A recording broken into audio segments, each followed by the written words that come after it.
5ই August বাংলাদেশের রাজনীতিতে এক ঝোড়ো অধ্যায়ের অবসান ঘটিয়ে ভারতে আশ্রয় নেন শেখ হাসিনা।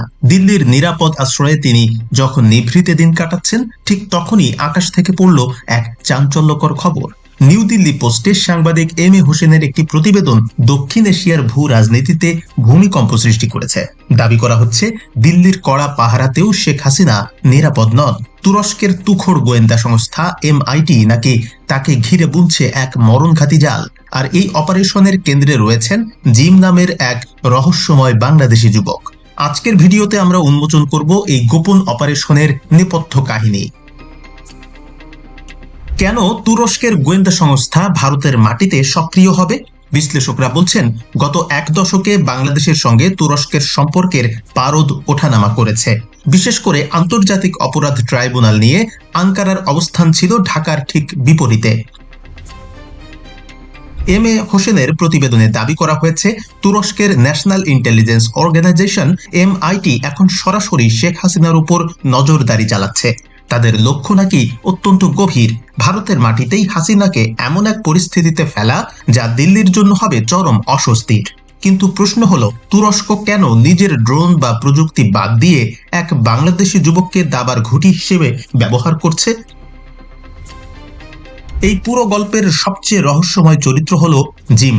প্রতিবেদনে বলা হয়েছে, জিম একজন বাংলাদেশি বংশোদ্ভূত যুবক, যার সাথে তুরস্কের গোয়েন্দা সংস্থার সরাসরি সংযোগ রয়েছে। জিম কি কেবল একজন ইনফরমার, নাকি তাকে প্রশিক্ষিত করা হয়েছে কোনো বিশেষ অপারেশনের জন্য?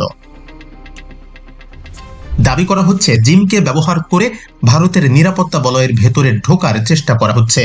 শেখ হাসিনা বর্তমানে ভারতের কোথায় অবস্থান করছেন, তার গতিবিধি কেমন এবং কারা তার সাথে দেখা করতে আসছেন, এসব গোপন তথ্য সংগ্রহ করাই জিমের প্রাথমিক কাজ। প্রশ্ন উঠছে, ভারতের র এবং গোয়েন্দা ব্যুরোর কড়া নজরদারি এড়িয়ে একজন সাধারণ যুবক কিভাবে এত বড় মিশন পরিচালনা করছে? শেখ হাসিনাকে আশ্রয় দেওয়া ভারতের জন্য বরাবরই এক কাঁটাযুক্ত মুকুট। একদিকে বাংলাদেশের বর্তমান সরকারের প্রত্যর্পণ চাপ, অন্যদিকে পশ্চিমা বিশ্বের মানবাধিকার ইস্যু।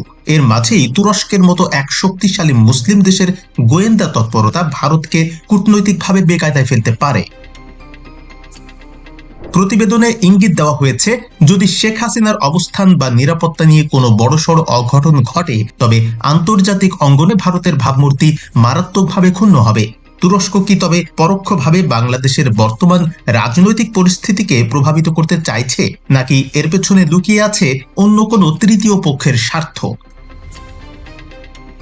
ভারত সরকার আনুষ্ঠানিকভাবে এই প্রতিবেদনের কোনো প্রতিক্রিয়া জানায়নি, তবে নয়াদিল্লির নিরাপত্তা বিশ্লেষকরা এই খবরকে উড়িয়ে দিচ্ছেন না। কারণ তুরস্কের MIT এখন ইসরায়েলের মোসাদ কিংবা রাশিয়ার FSBর মতোই দুর্ধর্ষ সব অপারেশন চালাতে সক্ষম। জিম নামের এই যুবক যদি সত্যিই দিল্লির গোয়েন্দা জালে ধরা পড়ে, তবে তা দুই দেশের সম্পর্কে বড় ধরনের ফাটল ধরাতে পারে। অন্যদিকে শেখ হাসিনাকে নিয়ে এই গোপন ষড়যন্ত্র যদি সফল হয়, তবে দক্ষিণ এশিয়ার রাজনীতি এক নতুন মোড় নেবে। ভারতের মাটিতে বসে শেখ হাসিনা কি কেবল দিন গুনছেন, নাকি তাকে ঘিরেই তৈরি হচ্ছে এক অদৃশ্য যুদ্ধক্ষেত্র? নিউ দিল্লি পোস্টের এই প্রতিবেদন যদি সত্যি হয়, তবে দিল্লির নিরাপদ আশ্রয় এখন শেখ হাসিনার জন্য সোনার খাঁচায় পরিণত হয়েছে। জিম নামের সেই যুবক কি শেষ পর্যন্ত ধরা পড়বে, নাকি তুরস্কের এই গোপন অপারেশন দক্ষিণ এশিয়ায় কোনো বড় পরিবর্তন আনবে?